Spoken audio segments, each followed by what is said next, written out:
দেখুন, আস্থা অনাস্থা সেটা জনগণের সিদ্ধান্ত। দিন বলা হয়েছে নো মোর মিলিটারি, ব্যারাকে যাও মিলিটারি, আর এর একদিন পরে বলা হয়েছে যে কেন ক্যান্টনমেন্ট থেকে আসতে লেট হো না। তো সে জায়গায় বলি যে হলো মানুষ ভুল ত্রুটির ঊর্ধ্বে না, মানুষের ভুল ত্রুটি থাকতেই পারে। তো সেই জায়গা থেকে সেই ভুলটাকে শুধরে কিভাবে আমাদের দেশের জনগণ, আমাদের ফোর্সেসগুলো আস্থার জায়গাটা নিয়ে আসতে পারে, আস্থা স্থাপন করতে পারে, সেই লক্ষ্যে আমাদের সম্মানিত সেনাবাহিনী প্রধান উনি নিজে সেটা দায়িত্ব নিয়ে কাজ করে যাচ্ছে।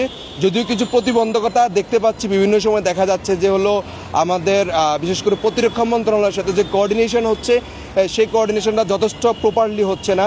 সেটার মেকানিজম, ইন্টারনাল যে মেকানিজম, সেই মেকানিজমটা কেন হচ্ছে না এটা প্রতিরক্ষা মন্ত্রণালয় থেকে ক্লিয়ার করা হোক।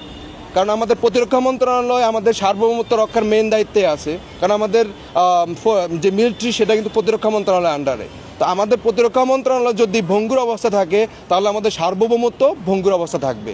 তো সেজন্য আমি এর আগেও বলে যাচ্ছি, সর্বদা জোর দাবি জানাচ্ছি যে আমাদের প্রতিরক্ষা মন্ত্রণালয় হতে হবে একটি স্বাধীন এবং স্ট্রং একটা প্রতিরক্ষা মন্ত্রণালয়, তবেই আমাদের সার্বভৌমত্ব স্ট্রং থাকবে।